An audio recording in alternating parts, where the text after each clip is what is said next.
Masih bersama kami, Sheila. Besok ini Presiden Joko Widodo tepat 1 tahun memimpin Indonesia. Nah, menurut kamu apa nih yang paling berkesan di masa pemerintahannya? Sebenarnya banyak sekali ya, Riz, ya. Tapi mungkin yang juga menjadi sorotan adalah keberadaan 8 perempuan di kabinet kerjanya. Ini sekaligus menjadi yang terpanjang atau terbanyak nih sepanjang sejarah Indonesia.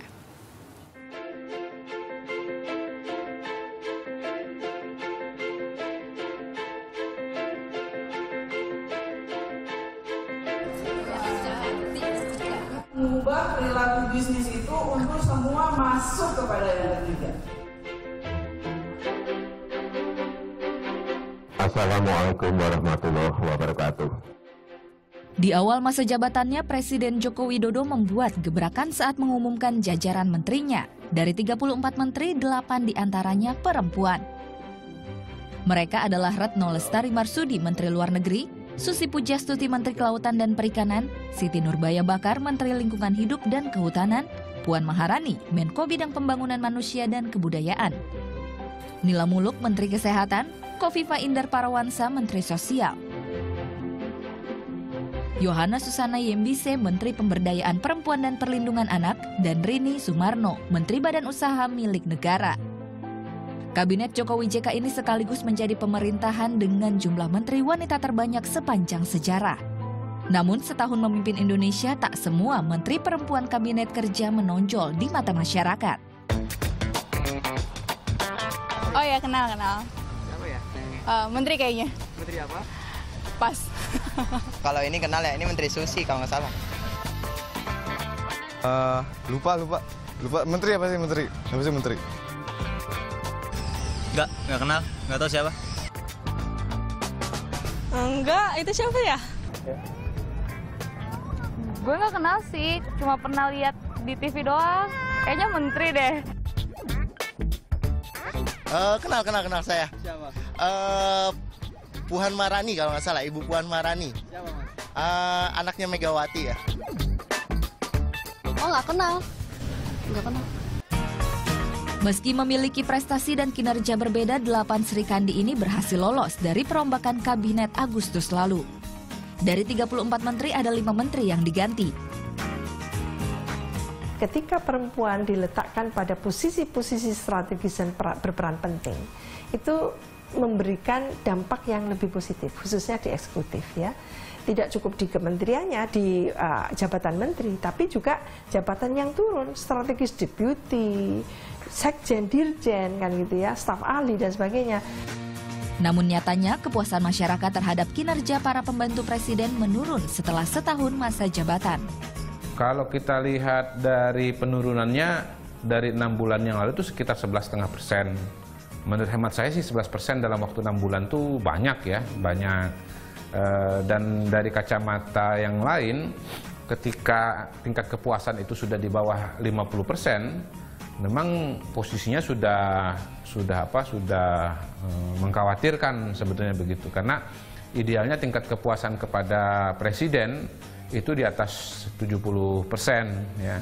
Apalagi tak semua Sri Kandi kabinet kerja memiliki prestasi menonjol. Hasil survei Indobarometer membuktikan posisi 5 besar menteri kabinet kerja ditempati 3 menteri wanita. Menteri Kesehatan Nina Muluk berada di posisi kelima dengan tingkat kepuasan 37,8%. Disusul Menteri Sosial Kofifah Indar Parawansa di posisi 3 dengan tingkat kepuasan 47,8%. Sedangkan posisi teratas dengan tingkat kepuasan 71,9% ditempati oleh Menteri Kelautan dan Perikanan Susi Pujastuti. Kebijakannya dianggap mampu meredam kerugian negara akibat penangkapan ikan ilegal yang ditaksir mencapai 3.000 triliun rupiah per tahun. Ada 2 aspek ya saya lihat. Pertama, memang penilaian mengenai menteri ini tergantung juga program dan kondisi di bidang tersebut. Nah, faktor kedua yang membuat evaluasi itu menjadi bagus adalah sikap, pernyataan, dan publikasi mengenai menteri yang bersangkutan. Bagi Susi, hal ini justru menjadi cambuk bagi dirinya untuk bekerja lebih keras. Tantangan banyak, yang belum dicapai juga banyak, tapi yang sudah dicapai juga lumayan banyak.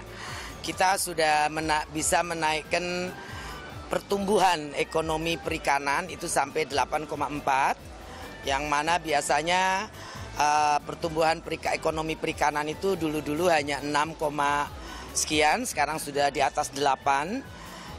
Sementara ekonomi di sektor lainnya tuh secara global juga melambat. Yang lain adalah keberhasilan kita menegakkan EU fishing, walaupun belum 100%, tapi 95% kapal sudah tidak ada di perairan Indonesia. Kemudian kita mendapatkan pembebasan impor tarif dari Amerika, yang itu selama ini membebani ekspor perikanan Indonesia. Dari 8 menteri perempuan, tingkat kepuasan terendah dengan perolehan survei 22% jatuh kepada Menteri Kehutanan dan Lingkungan Hidup Siti Nurbaya Bakar. Publik menganggap Siti Nurbaya gagal menanggulangi kebakaran lahan dan hutan yang berbuntut kabut asap. Yang paling rendah di survei ini kebetulan Bu Siti Nurbaya ya. Saya kira itu juga sedikit banyak berkaitan dengan persoalan yang sekarang dialami di portofolionya beliau. Salah satu persoalan Indonesia sekarang yang banyak dibicarakan dan banyak dibahas di media kan soal asap tuh, kebakaran hutan dan yang lain-lain. Nah itu mau tidak mau kaitannya saya kira dengan Ibu Siti Nurbaya sebagai Menteri Lingkungan dan Kehutanan. Terlebih belum ada tindakan nyata berupa sanksi tegas yang dijatuhkan kepada para pelaku atau instansi pembakar lahan.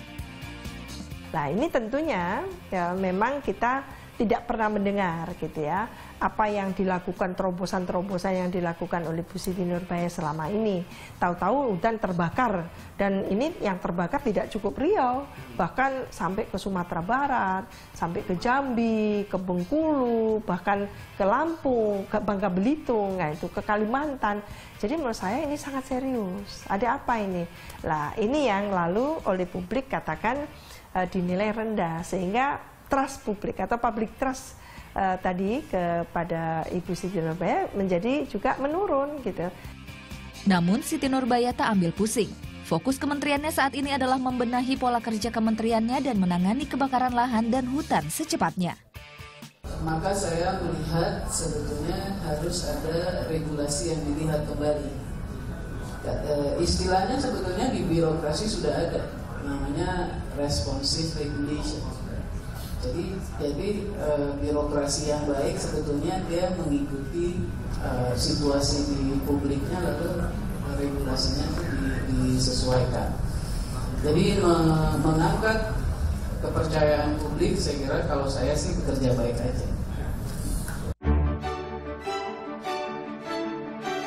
Terlepas dari puas atau tidaknya masyarakat, kinerja para pembantu presiden ini patut diapresiasi. Sejumlah program pemerintah telah berjalan dan terus diperbaiki untuk kesejahteraan masyarakat. Apalagi Presiden menginstruksikan menterinya untuk langsung bekerja memberi bukti nyata kepada rakyatnya. Farabi Ferdiansyah, Budi Raharjo melaporkan untuk NET.